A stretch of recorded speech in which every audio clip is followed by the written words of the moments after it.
Good morning, everybody. We're going to start in a couple of minutes, so please take your seats and get ready for an amazing Sunday experience.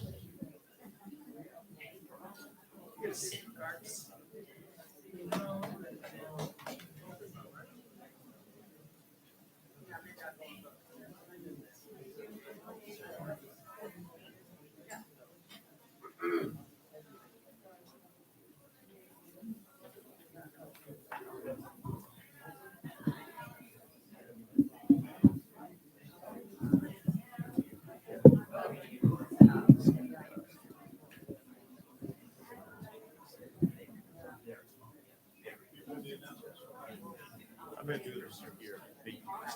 Just standing by. I'll let her. Oh, you go there?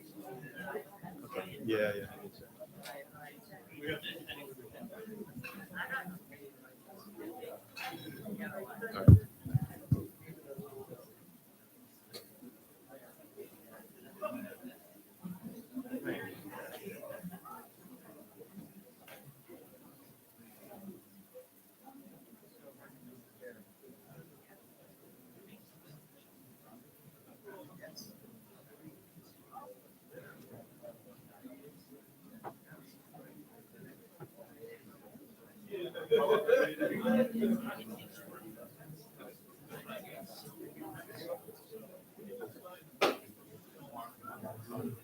All right.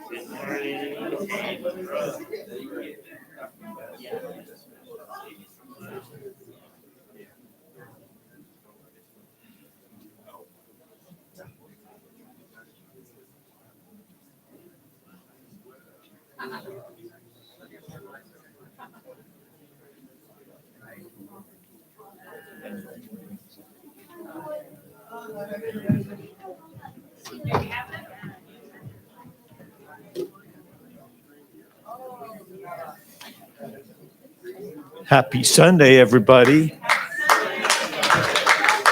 Welcome to Spring Fest Sunday.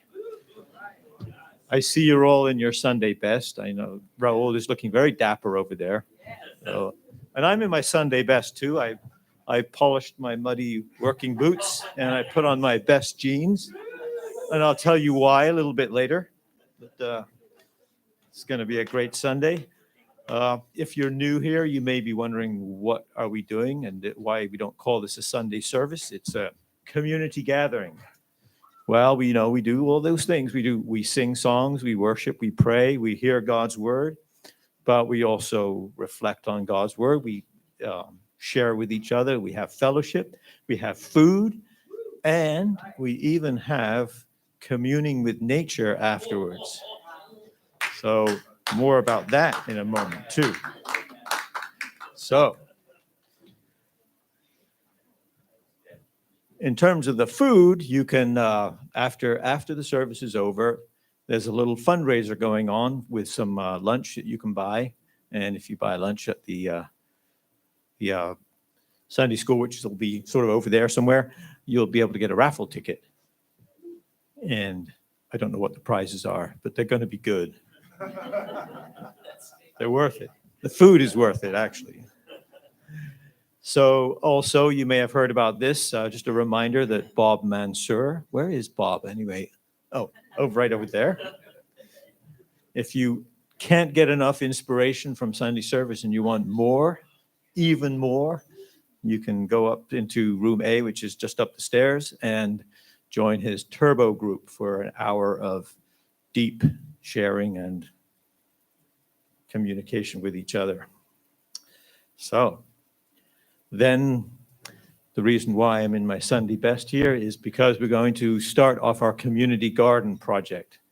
So if you've ever noticed the dilapidated old greenhouse that's over that way, we're going to go over there and we're going to start working on building a community garden. So I know it feels a little bit like winter's grip, just kind of trying not to let go. It can't hang on because spring is on the way. Like what does that song say that we have? Spring breeze will chase you and bring flowery fragrances, breathing new life to the suffocated hills. Think like that today, even though it may be a little chilly outside. And now we have a very special announcement. One of our dear friends who grew up around here is going to introduce somebody new to us. So let's welcome up Athia Shibuya.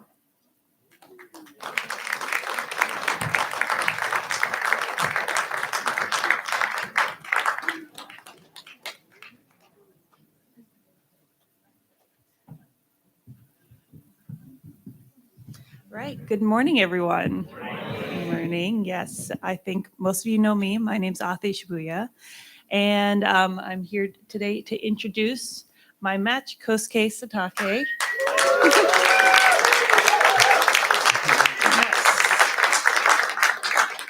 Yes, we met a little more than, like a year and a half ago through the international matching website. And we got matched back in April, so almost a year now. And we're on our way to go to the Korea Blessing this coming May. Yeah. Go ahead and introduce yourself. Morning, guys. My name is Kosuke. I'm from Japan. Currently, I'm studying in Texas. My major is computer science, and I'm so glad to be here. And then announce, our blessing. Yeah. Okay. Yeah. Thank you.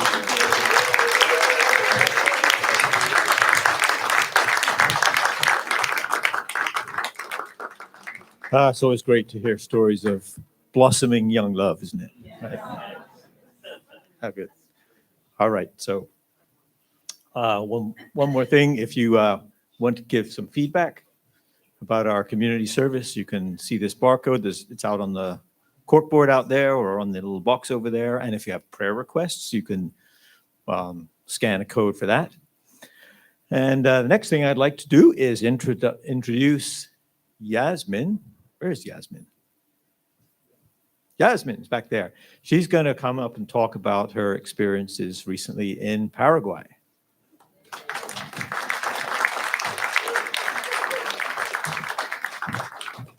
Good morning. Doing good? Cool.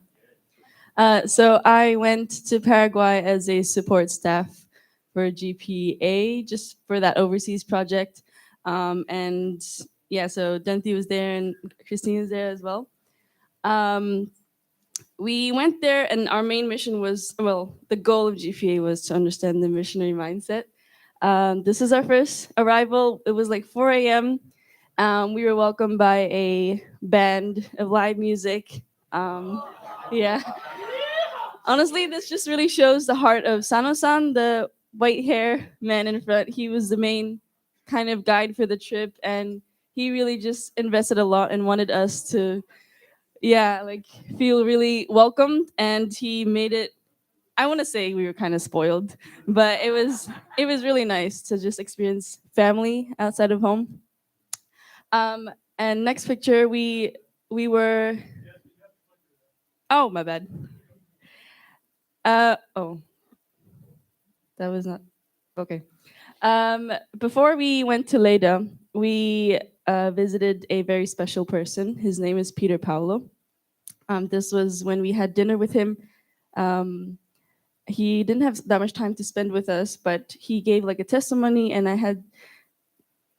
Oh, the order's a little bit mixed. It's okay. This is and I had the honor of basically translating like his testimony for everyone. He was the personal boat captain for True Father.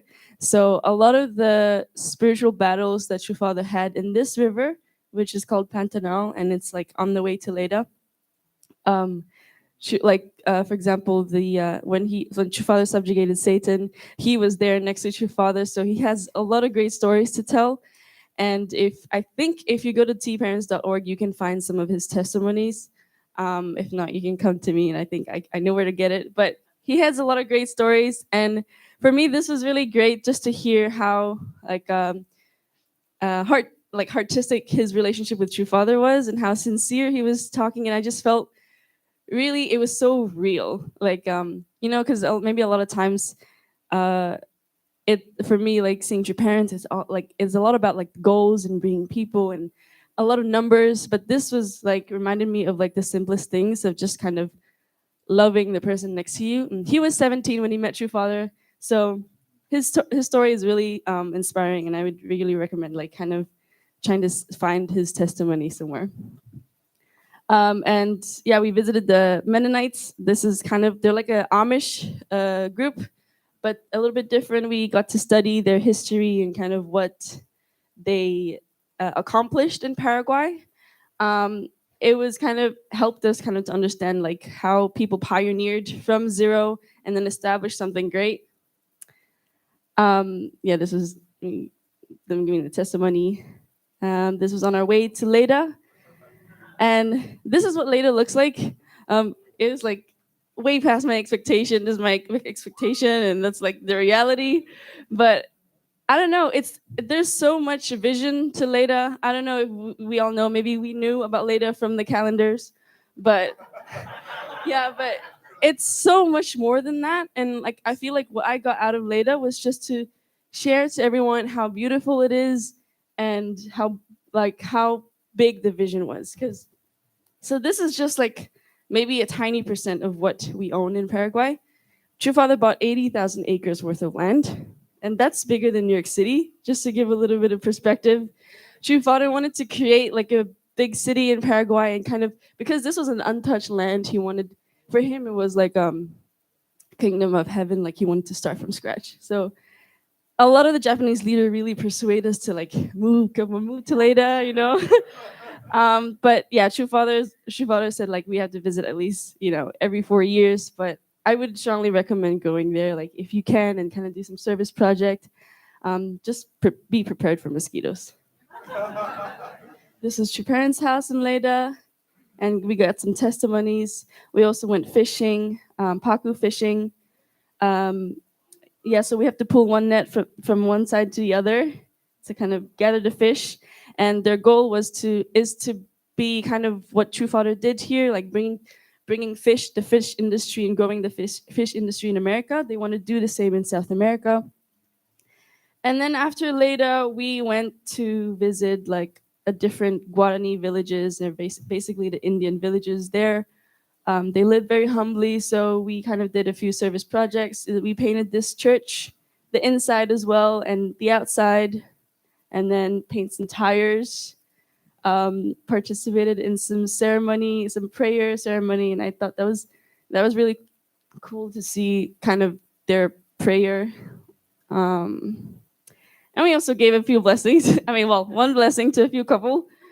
I guess, yeah, that was interesting. We were kind of just put on the spot. You could see we were still in our service project clothes, like in paint, and we are like, what do we do? Do we put a hand up, hand down? I don't know. But I think what was inspiring to me personally was just seeing how open the couples are to receive like the spiritual blessing from us, and seeing how like sincere that they were. And also we did the indemnity stick thing. So yeah, that was interesting. And then we went to visit a few one Jesuit ruins. Yeah, it was, I guess, yeah, another kind of story of pioneering. And we visited Foz do Iguaçu, which is the fall bordering Argentina and Brazil. It was really beautiful. Yeah, and then the last thing we did was to visit. We spent a day with the community there in Paraguay.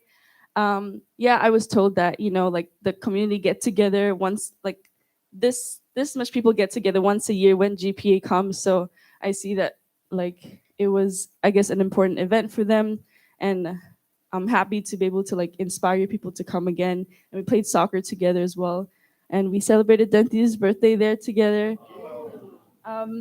Yeah, so just a few things of what I gained from this trip. I think one, for my with meeting Peter Paulo, I think for me it reminded me of like the simplest things in life, and maybe sometimes I get so ambitious or wanting to achieve this, achieve that, I maybe forget to like love the person next to me, and where that is actually where things matter the most. And second thing is, I think seeing all like the Leda leaders and the Mennonites and kind of studying Jesuits history, it made me want like inspired me more to offer more like a bigger part of my life to Ganju parents, and I think that was really inspiring to see the efforts starting from zero. And that brings me to my next point of the last thing I learned was because they did a lot of things from zero, you know, because like in Leda, that was, for example, that was like just land like with so many trees, so they have to cut off all the trees and a lot of things. They start from zero, and kind of just studying them, hearing their testimony, it just made me feel like, oh, my life is not hard at all. I can do anything I want. So that was my trip and my experience in Paraguay.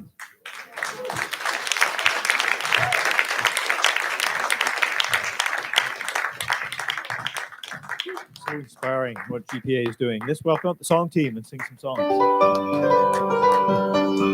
morning, everybody. That's such a beautiful testimony. Is everybody ready to sing? Here we go. Good to have you here on this beautiful morning. Let's sing Grace of the Holy Garden. Grace filling me with golden light, measureless blessing divine. God gives eternal life to me. Every choice is mine. Glorious song ringing in my heart, for my Father above. Gratefully I give offering to Him. And glorious joy surging like an ocean, so deep in my soul. Oh, rises as I praise. Glory, glory, glorious song ringing in my heart, for my Father above. Thankfully I gave offering to Him. High and blessed, eternal life, touching the top of the sky. The rays filling every cloud from me, never die. Glory, glorious song ringing in my heart, for my Father above. Faithfully I give offering to Him, and glorious love. You've chosen me to do your will, and I vow to be true. I pledge it in my heart. Everybody sing, glorious song ringing in my heart, for my Father above. Gratefully I gave offering to Him. Triumph, glorious song, glorious song ringing in my heart, for my Father above. Gratefully I gave offering to Him. Triumph and glorious. One more time. Glorious song ringing in my heart, for my Father above. Gratefully I gave offering to Him. Triumph and glorious.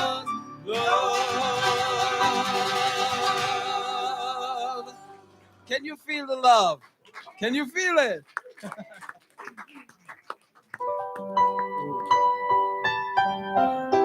Cofer Reapers.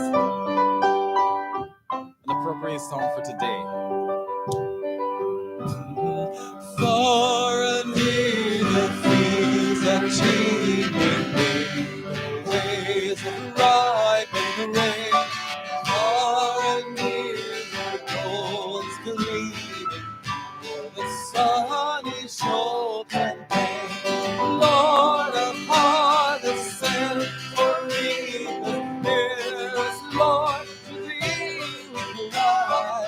Send them now the sheep to gather, the harvest time has by. Send them forth in mournful praise, giving the noontime prayer, where the sun's last rays are gleaming. Gather, Lord of harvest, Lord of harvest, send for reapers, here's the Lord to thee we cry. Send them now the sheep. The harvest time has gone. So thou whom the Lord is sending, gather now the sheaves of gold, and the melody band shall come before. Sing out, Lord of harvest, send for reapers. Yes, Lord. Oh, yes. And then now the seeds together, where the harvest time has gone.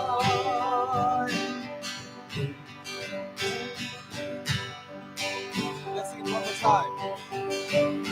Lord of harvest, send your reapers. Nearest Lord to thee we cry.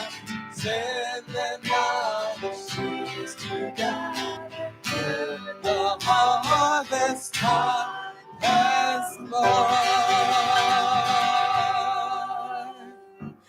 This is such a beautiful song. I always get carried away. I got carried away the rehearsals. Really, who can tell you? And I just forgot that there were only 3 verses. I just wanted to go on and on and on and on because it's such a beautiful song. So thanks for staying there. So now we go into another beautiful song. It's called Still.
know you are God.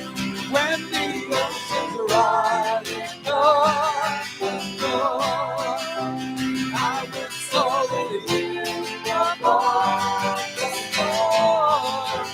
Father, you are king over the earth. I will be still, know you are God. I will be still, know you are God. I will be still, know you are God.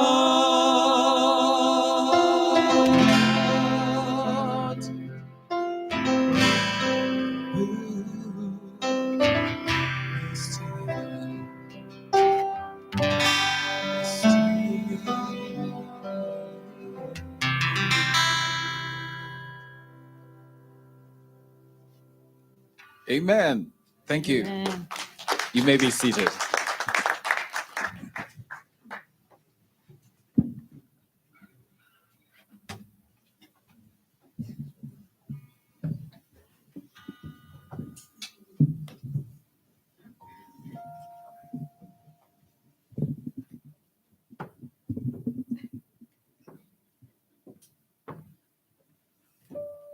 Good morning, everyone.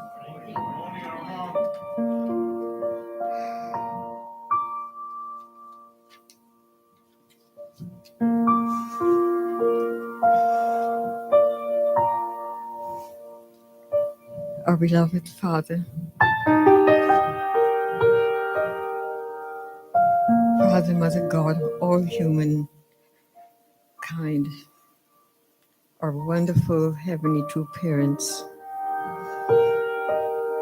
Your children are all gathered here in this moment, Lord, and we invite you to spend this precious time with us. As we prepare to ask you to allow your Holy Spirit to move in and around us, Lord, and especially through your precious Son, our Pastor Justin, who is about to deliver your words of guidance and education. We want to thank you, Lord. We thank you and we thank your only begotten Son, Jesus, who found our true parents, our Father and Mother Moon. Lord, who brought us the principled way of life through suffering. They suffered and completed their mission here on earth.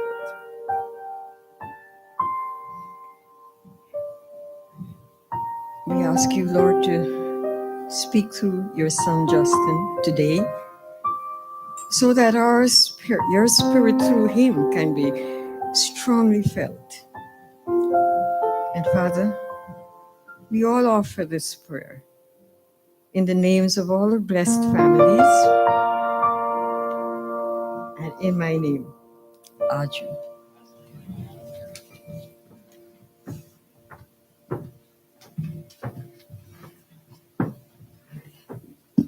Thank you, Irma, for that beautiful prayer. I'm feeling full already. I got to make some space inside for if you weren't feeling the heart already, then make some space, because Justin, our pastor Justin, is going to come up and talk to us about building a community of heart. That's what we all want, right? So let's welcome up Pastor Justin.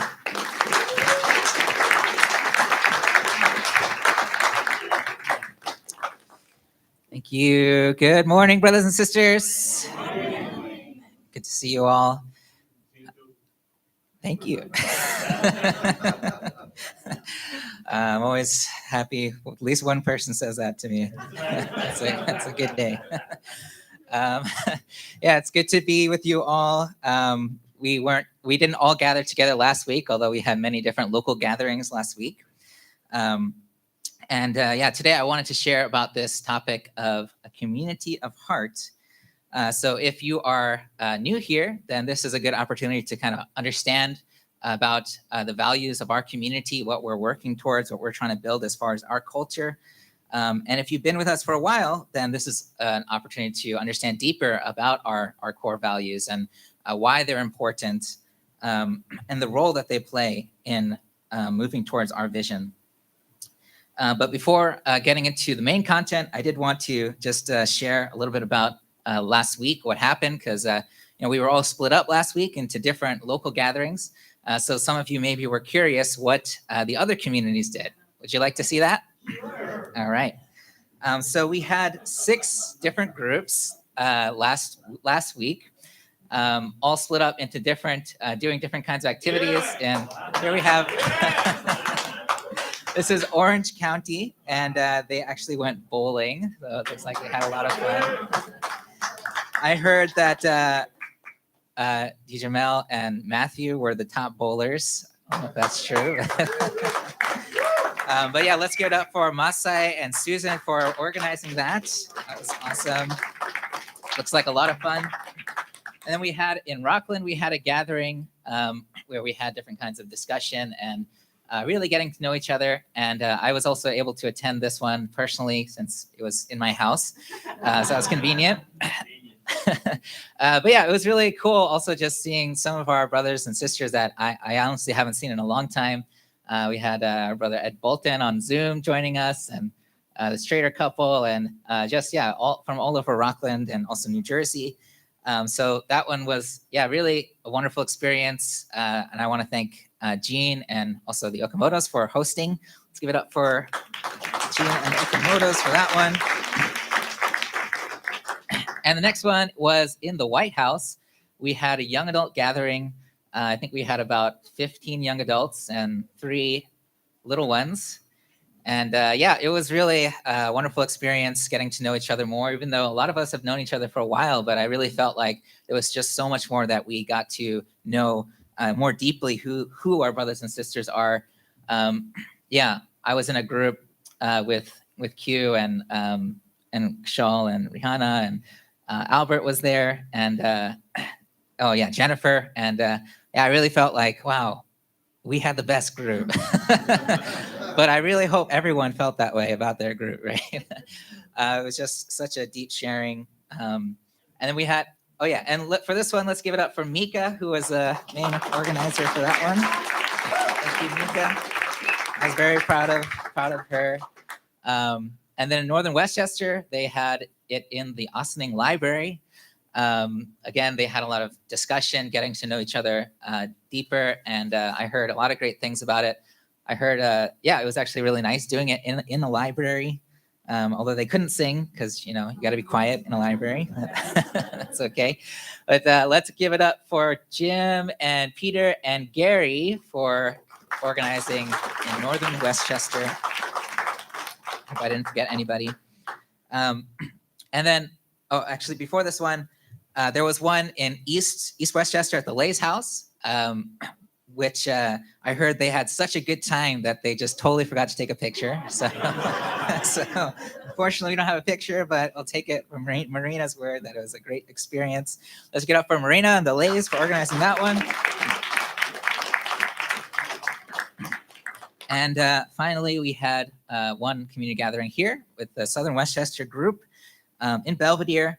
And yeah, it was definitely the biggest one. As this is our biggest community in Southern Westchester. And I don't know if you all knew that you guys were being live streamed that day, but all of your secrets are on the internet.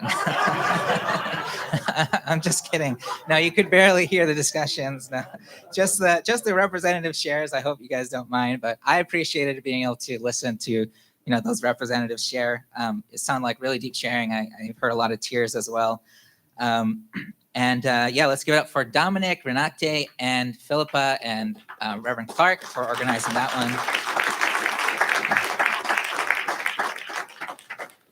one. But yeah, basically at every single meeting, if you look at the pictures, there were quite a few members, brothers and sisters that we haven't seen here at Belvedere in quite a while. So it was really great to reconnect, to see some faces that we haven't seen, and also just to go deeper. So I really appreciate everyone who attended those local gatherings, and for all of our hosts, for our care team, for spending the past, I think, 3 or 4 weeks really planning that out. So let's give it up for all of you guys, the care team. Amazing work. And yeah, I hope that through that experience, you could feel the way I felt, which was that I felt we really took one step forward in moving towards our vision of a growing community that embodies the culture of heart, right? That is our vision for this community. I heard that in Belvedere, Dr. Shimio said that he really feels that I have no agenda.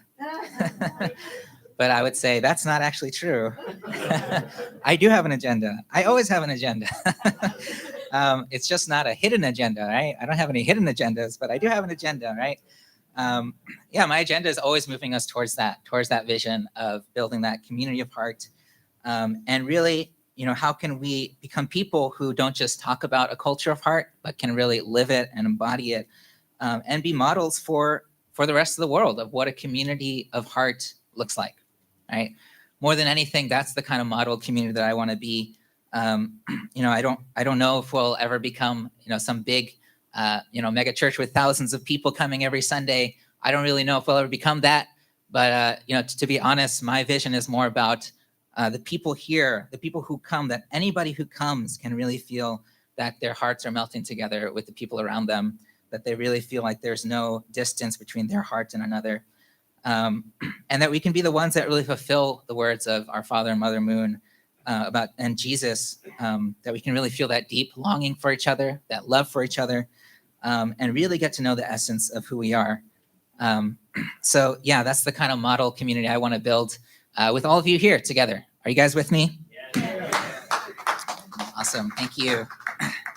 So getting into our talk, I want to first off start with reading some words from our Father Moon. He says, a true heart-centered culture blooms in the realm of an ideal family, in which the heart of peace, happiness, freedom, and ideals can be felt and experienced in life. In such a world, religion would not be needed. Not requiring a special consciousness of faith, our whole life would be one of attending God and living together in the realm of one heart of true love. Wow, can you imagine that? Doesn't that sound amazing? I think a lot of you may be like that. Religion would not be needed. Oh, you don't have to go to church anymore. That sounds great. And yeah, I think that's very true, right? That's what we actually want to move towards, is a world where we don't have to go to church, right? However, I feel like once we got there, we would naturally want to gather together as a community, right? We would just feel that longing to gather together on some regular basis, maybe Sunday, maybe another day, who knows? But I definitely feel that that's where we would lead towards people joyfully and willingly wanting to gather, wanting to love each other, wanting to see each other. Just because what else would you want to do on a Sunday, right? Just get together. So that is where we want to move towards, is where it's not by duty or because we are part of some religious faith, but just because of our heart longing for each other. Another quote by Mother Moon is, our goal is to allow our culture to naturally sweep away not only our children's children, but also the children of the world. And yeah, I really love this quote because it really gets to the point, about how we grow, how we develop ourselves as a community.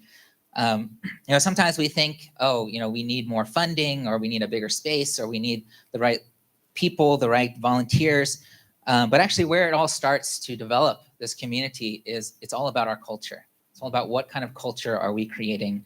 Are we creating a culture that's able to influence others and magnetize people to grow closer to God? So today, I want to share some insights about this question: how can we create a culture of heart right here in Belvedere? And I want to just share 3 points about this, about creating a culture of heart.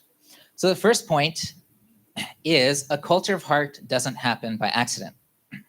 Okay, say that again. A culture of heart doesn't happen by accident.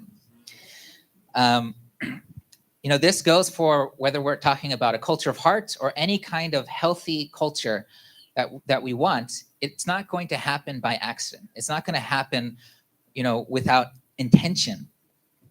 Culture is such a powerful force, yet sometimes it's hard to understand what exactly it is, because it is, in a way, intangible, right? It's not something that we necessarily see right out there, but there's all these invisible factors that are creating this experience.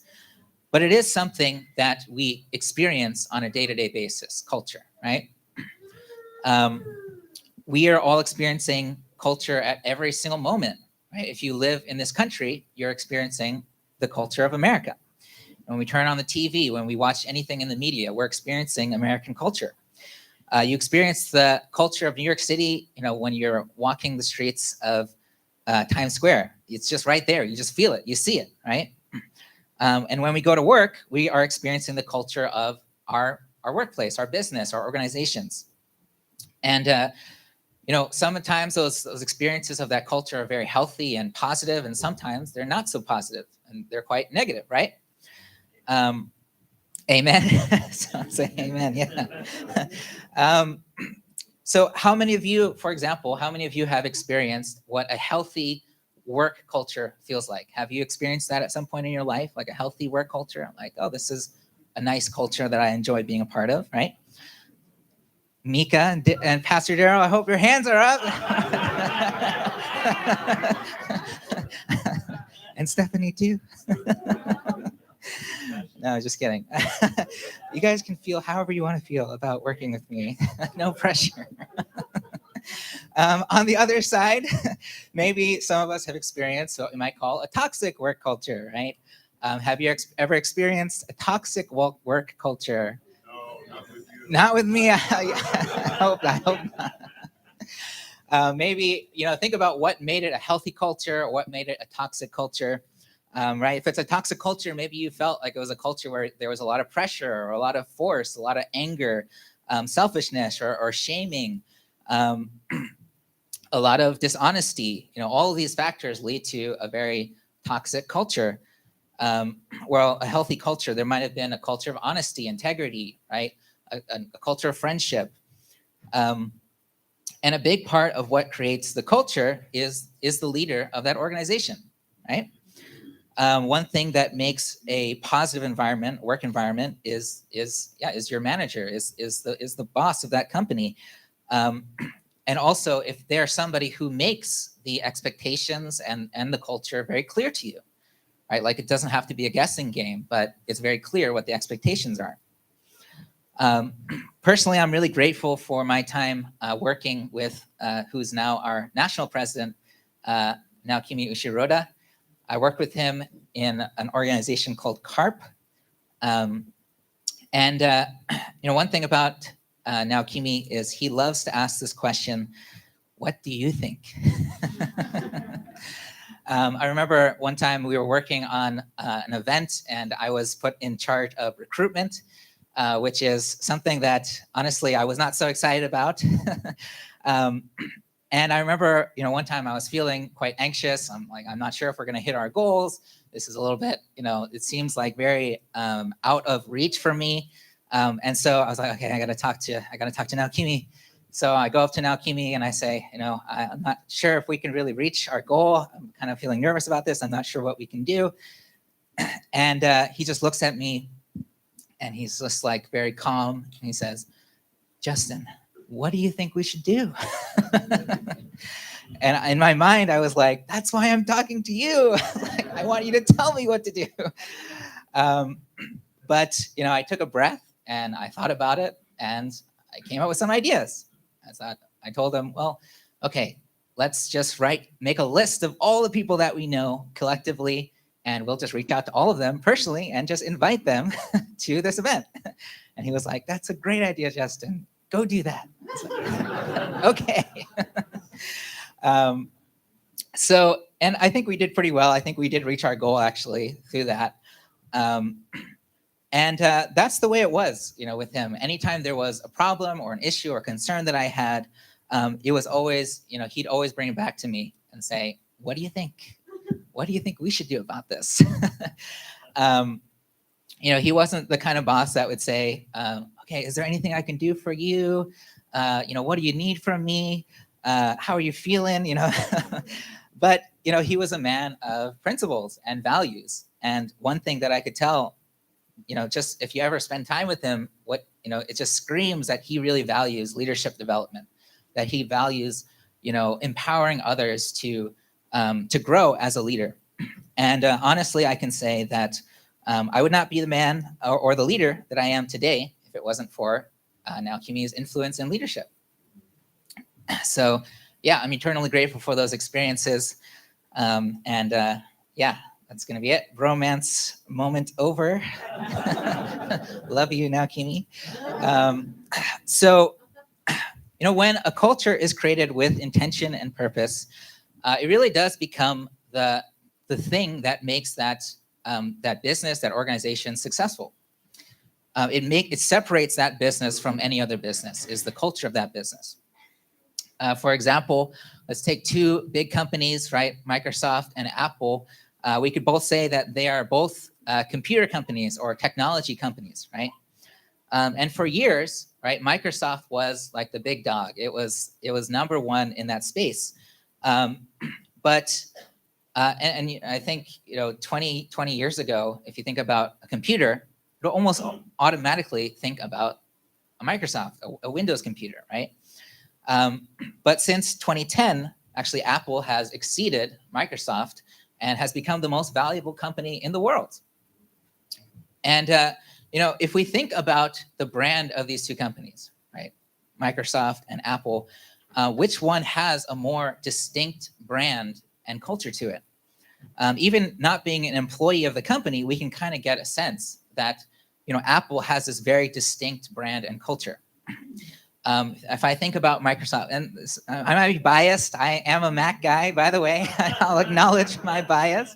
But if I think about Microsoft, Windows, I think big computer company founded by Bill Gates, and that's kind of all that really comes up for me is like this generic computer company. When I think about Apple, though, I think about innovation. I think about simplicity. I think about clarity and ease of use, and it's beautiful, like beautiful products, reliability. These are all things that I just get right away when I look at or I use an Apple product. Not saying anybody here has to switch, this is not what that's about, but another example of culture that didn't happen by accident is Chick-fil-A. Any Chick-fil-A fans out there? I'm not a huge fan of Chick-fil-A, but one thing to know is that Chick-fil-A is actually the third largest fast food chain in America now. Even though it's much younger than McDonald's or KFC, it's growing so fast and has a loyal fan base. And I got to tell you, I don't think it's because their chicken is amazing. I remember coming back from Japan 4 years, didn't have Chick-fil-A, and having a Chick-fil-A sandwich. In my mind, I was like idolizing it. I was like, it's going to be so good. And then I took that bite and I was like, it's just a chicken sandwich. Like, nothing special about it. But it's really about the whole experience of going to a restaurant, right? It's the friendly staff, the quick delivery, the consistency of the menu. And if you read Chick-fil-A's purpose, it's really quite amazing. This is their purpose for their business, is to glorify God by being a faithful steward of all that is entrusted to us, to have a positive influence on all who come in contact with Chick-fil-A. To live out our purpose and honor through the founder's legacy, we are focused on creating a culture of care, both at our support centers and our restaurants. So maybe there's some new Chick-fil-A fans out there after reading that, right? So again, the point is that healthy cultures don't happen by accident, right? They happen on purpose. When there's a clear purpose, clear leadership, healthy cultures can emerge. The second point is that culture is driven by values. Okay, culture is driven by values. Let's take America, for example, right? I'm just using this because we all live in America, so we've all experienced it. How would you describe the culture of America? You know, what are some underlying values of the American culture? Go ahead, you can shout them out. What comes to mind? Freedom? Faith? What else? What? Okay, God. Okay. Justice. Okay. Patriots. Yeah, absolutely. So these are all, you know, if we just talk about it, then these kinds of things come out, like freedom, justice. According to the Portland State University International Student Handbook, just Googled this, some American values are individualism, equality, informality, the future, change and progress, achievement, action, work, materialism and wealth, directness and assertiveness. That's Portland, right? This is from Portland. Maybe these are the culture of Portland. I don't know. It might be different. Anyway, so Oregon, right? Portland, Oregon. Yes, yeah. Okay. Yeah, well, it might be different if you ask a different university, right? But I, you know, I think there is some truth to this, though. You know, if I compare, for example, the culture in Japan, where I lived for 4 years, right, and the culture of America, I would definitely say there's a lot more individualism in America, equality, informality. People are very formal in other parts of the world. You know, the future and progress and achievement and materialism, directness. If you compare like American people with people from other parts of the world, I definitely see that these are some values that manifest themselves. So for Belvedere, what are the values that we want to instill in ourselves? What are the values that we really want to shape our culture? Actually, I want to ask if someone else could read this. Any volunteers? We'll just bring the mic to you. Okay, we got a volunteer right there. Thank you, Bob. You can run the mic to Bob. These are our core values that create, that really define the culture that we want to create. You want me to just read one, or? Oh, you can just read all of them. Oh, okay. Let me get closer. Unconditional love. We strive to be people who can embody true unconditional love and believe that true love is the strongest force in the universe. Authenticity. We strive to be people who honor our word and experience a freedom to be truthful about when we don't. We believe that it is through being authentic and real that we can melt hearts and true unity can happen. Unified diversity. We honor and celebrate the diverse cultures of our families. We believe that truth can come from many sources. Family. We believe that the family is the first institution made by God as a school of love. Family matters, and we empower one another to prioritize building healthy, loving, God-centered families. A big mission. We believe that we have a big mission in this world. What others say is impossible, we not only see is possible, but we run full speed ahead toward it. We strive to be a community where everyone has a mission that they feel personally called towards. All right. What others say is impossible, we not only see as possible, but we can run full speed That was ahead great. toward That it. was great. Okay, Let's get it all for right, Bob. Woo! All right. Thank you, Bob. I always appreciate it. That was powerful. So yeah, these are our core values, and this is kind of what we want to shape our culture around, right? You know, I haven't put so much emphasis on our core values. We have had them for since last August, but I really want to emphasize more and more our core values as we go forward. Also, I want to say that these are not static. They don't have to always be the same, right? As we go and as we develop, we might add more. We might change the wording a little bit, right? But we do want to be clear about the culture that we're trying to create and the values that they're based on. So this is the third point. The third point is that culture's values are strengthened by what it celebrates.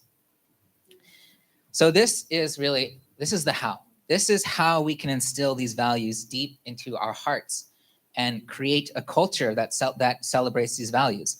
everything that we do as a community, we want to make sure that it's an expression and a celebration of these values. Again, if we just take a look at how this is true in America, for example, what does America celebrate? We look at our holidays, right? We celebrate Christmas, Thanksgiving, Memorial Day, the 4th of July. These are ways that as a nation, we are instilling these values into the people of this nation. The values of our Judeo-Christian values, our heritage. This is not a holiday, by the way, but I know. But fast food, I just wanted to mention, fast food is an interesting thing. I think it's no accident that fast food was kind of invented in America. I feel it is, in a way, it's an expression and celebration of some of our values. Our obsession with efficiency and work, getting things done. And if you ask people from overseas what they think about when they see America, a lot of them will say, McDonald's, Burger King, not Burger King so much, but definitely McDonald's, Starbucks, things like that. When we think about, who does our media portray as successful models to look towards, right? A lot of times, who do we see? We see the rich, we see the famous, we see these powerful people. Again, the media is trying to instill certain values in our culture, that this is kind of the standard that we all ought to be seeking in our life. In a sense, this is what America is all about, right? Again, people, we have these icons in our American culture, right?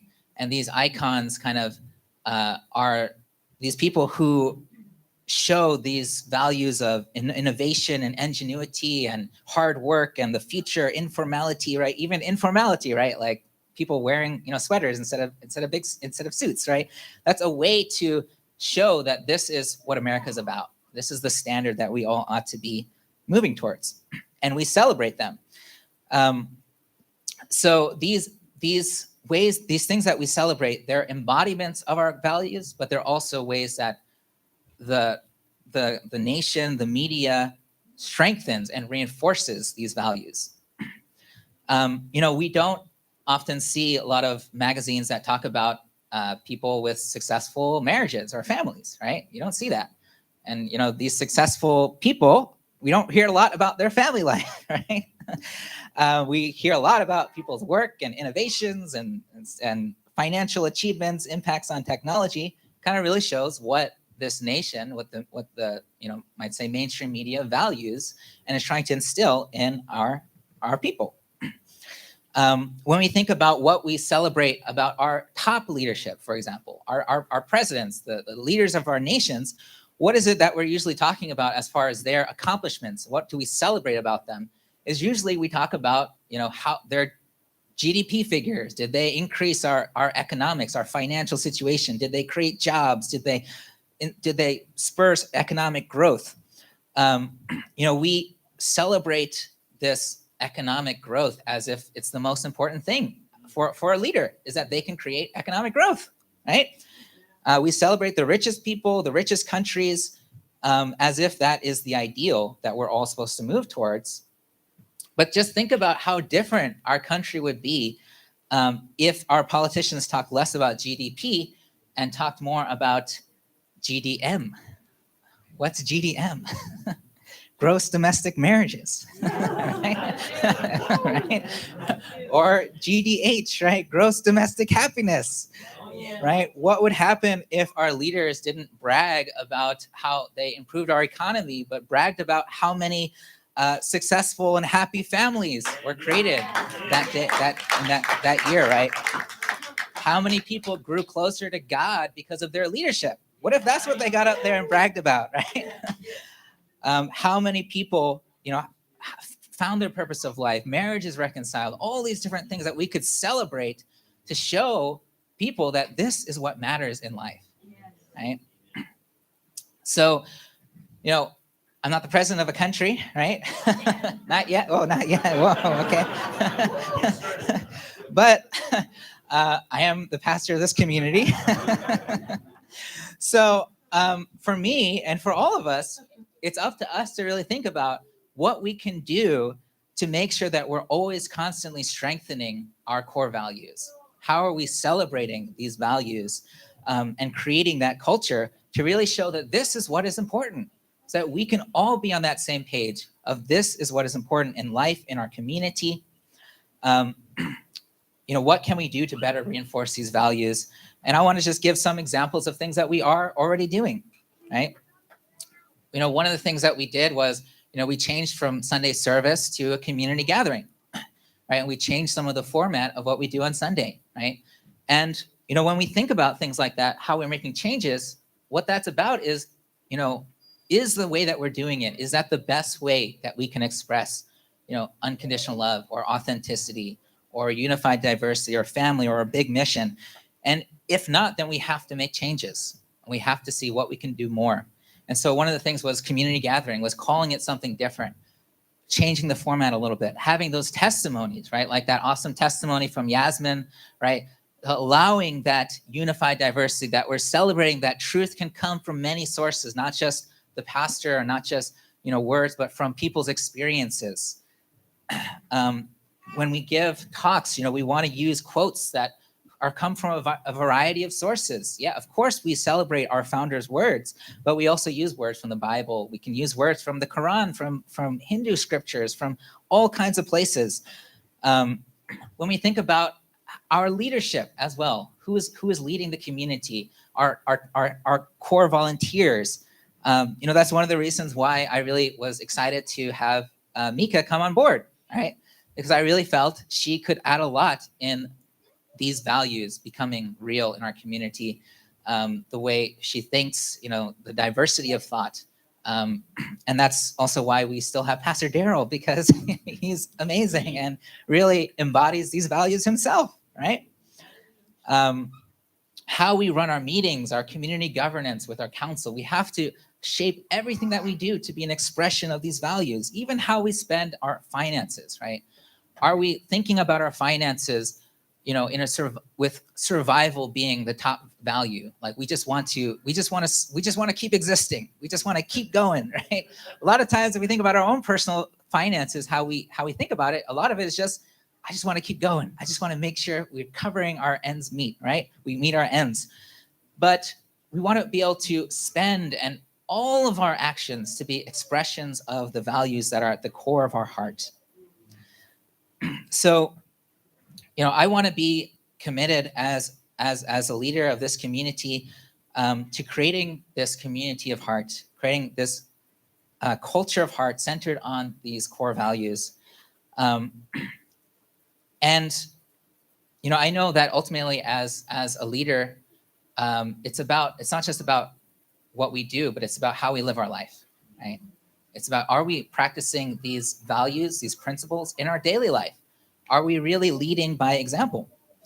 And I want to invite all of us really to take ownership over these values, right? Not to be spectators as we build the culture of heart, but to be owners of this culture of heart.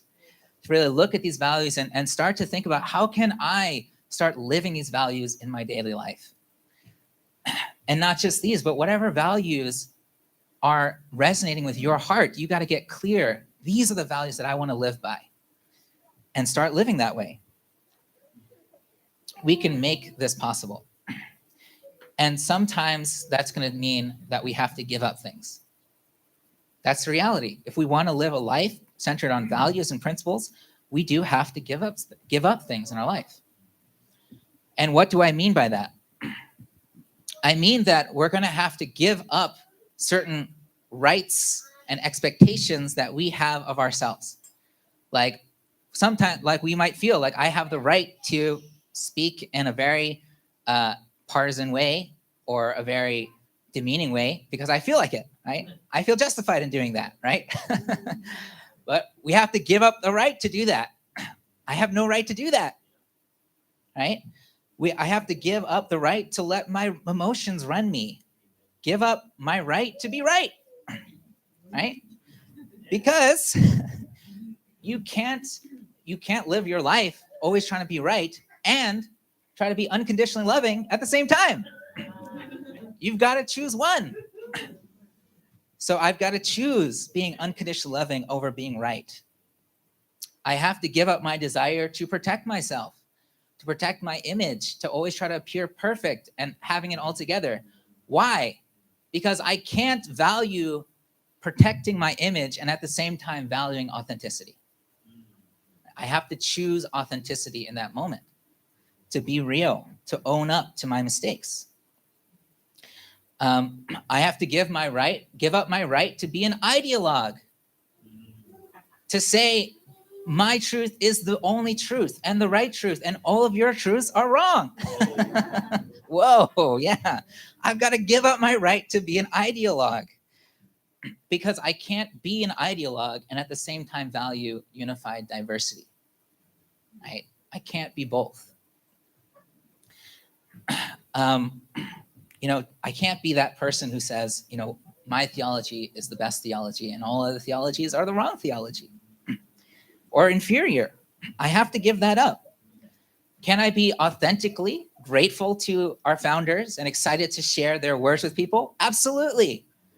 But it doesn't mean I have to demean other people's faiths and beliefs, right? So I want to ask you all to keep me accountable, because that's the way that this is going to work. That's why community is so valuable, is that we get to keep each other accountable to what we say we believe in, to what we say we value in life. So the truth is, I may come up here sometimes and say things that you don't agree with. Oh my gosh. I don't agree with that.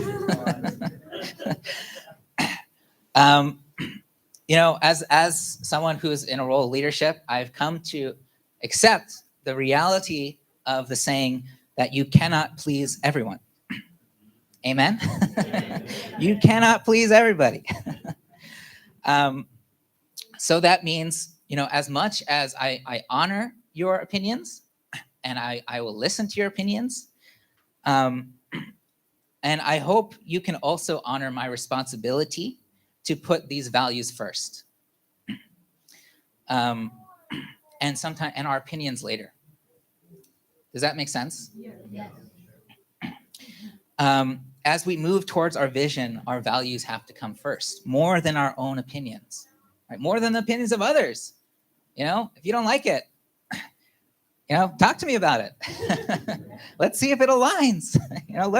But there will be times where I'm not in alignment, right? And so in those times, I do want you to give me that feedback. What you said was not loving. What you said was very ideological, or whatever that might be. Keep me accountable. I want you to do that.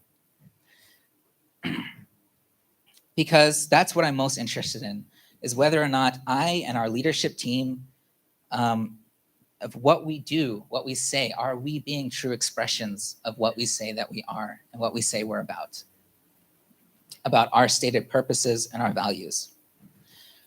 So I want to just say thank you all so much. Our vision, this culture of heart, is not going to be possible without all of you here, without your ownership. Yes, leadership is important, but I think more important than leadership is ownership. And that's something that we can all commit to, is ownership of this culture, this vision. So again, just thank you all so much. Next series we are going to start is going to be about family, the School of Love. It's going to start March 25th. So not next week, but the week after. Next week, we're going to have a special guest speaker, Dr. Chung-Shik Yong, come and share with us. So lots to look forward to. And that's going to be it for me. So thank you all so much. God bless you. Wow. That was so powerful. Okay, let's have a couple of minutes to reflect based upon these questions. Is this thing on? Okay. Yeah, just play some music and think about that.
Okay, so let's now take a few minutes to do a pair share or two or three people, and make sure you, if you're a talker, you also spend time listening. And so we'll spend about 5 to 7 minutes talking amongst ourselves, reflecting about your inspiration from today.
If you find yourself talking too much and you haven't let the other person share yet, we can do a switch over.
You guys don't want to stop, right?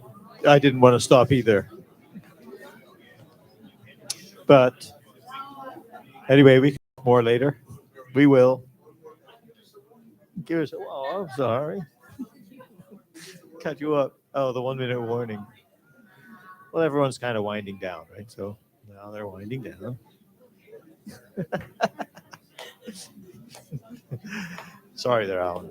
Okay, I'll give you a warning. Well, okay.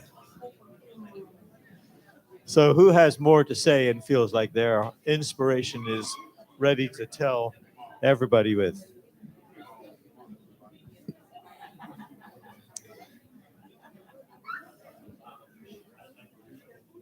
I'm ready to talk, but I would give a speech. So, anybody like to share? Anybody like to share from their experience with the sermon and the message and with everything? Yeah, Uncle Bob is. Oh, Kirino is going to share. So you have to wait there, Bob. And his was good, I know. So I think that Pastor Justin, I feel like everything he's been doing has been deliberately to bring us towards these core values over the last like 5 months that I've been here. And like I was telling Dominic, I have trouble normally speaking and being open, but here it's so easy because the unconditional love is there and this authenticity is there. I don't have to feel afraid here. And the more time I spend here, like the less fear I have. And that could only happen when you have a family. And as far as the big mission goes, the big mission is families, like really godly families that embody those principles. And like, we have that here. So thank you. Wow. Thank you. And did you see his mom's face there? She's a proud mom. Sorry, Isabel. It's beautiful. I just wanted. I was just telling Ruby last night I couldn't sleep. I was up like from 2 to 6 of when the alarm went off after 6 o'clock. But this thing kept going through my head. There is no freedom outside the realm of God, outside the realm of the principle. which means you don't feel free outside. If you're outside of this true love, this true passion that is there, which we've never experienced as yet, we become slaves to the other type of love and so on. So we're losing ourselves, and we don't even know we're losing ourselves because it's just so wonderful out there. But then eventually we realize that, it's we're gone. So it's so within the family, the realm of this family, the community, there's so much joy, happiness, love, and sharing, and so on. So this is a tiny bit of the experience of the realm of God. This is what I don't know. Anyway, thank you. Wow. Whew. Who else would like? Okay, Gary. Sorry, Bob, you have to wait till next week, which I know you will. Yeah, there were a couple of things I was thinking about, and just when Raul was sharing there, I was thinking about the value of authenticity, and I was thinking about when we talk to each other, right? You can talk about this and that, but unless you're being really authentic, you get tired of the conversation after a while.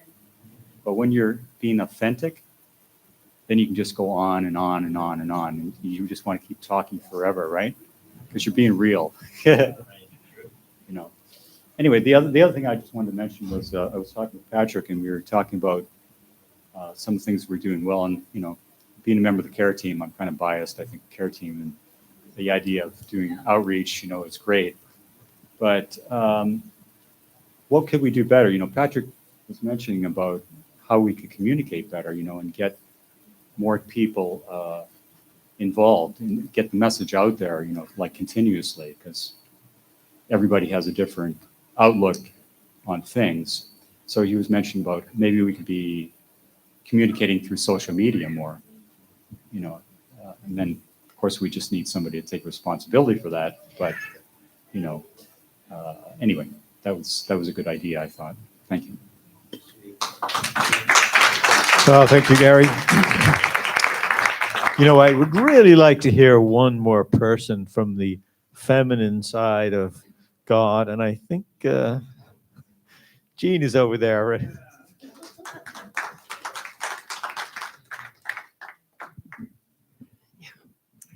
Always when these questions are put up on the screen, you think, wow, I never thought about this before. But I want to go to the second and third. I think one thing that is happening here is that we're hearing from each other more. And that's wonderful. I mean, how many years I've come here, and there's so many I didn't speak with, I didn't hear from, I didn't sense where they are, what they're thinking or feeling. So not just this whole reflection, if you go anywhere else, you don't have the time of reflection after the message, and then the time of sharing, and then the time of sharing publicly, which is wonderful. And then just the focus on the community gathering, which is really, even though we've met before, but now it's more intentional, so it is growing. And what we could do better, we thought, especially with the theme that's coming up, that if there could be pamphlets prepared for that, we each would have maybe a minimum of 5 we could get next Sunday, because we are meeting couples, we are meeting families. And I met a beautiful couple yesterday, and they have children, and I would love to go back and say, we're having this theme for 5 weeks, 4 weeks. Would you like to join us? I think that would be great, because unified diversity messages doesn't just come from one, they can all benefit. And another thing, between themes, we could have a speaker from the congregation speak, that Pastor Justin has a week off. Somebody here, I should shut up. But anyway, so I thought that could be another fill-in also. So that's it. Thank you. Thank you, Jean. Wow. She's going to have to join the community gathering committee here. So that's great. There's so much more to talk about and to share with each other, but let's close this part of our program with a final song from our song team. So the song we're gonna close with is a call for planters.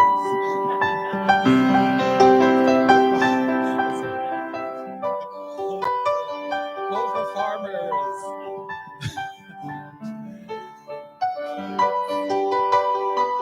And this time I'll stick to 3 verses.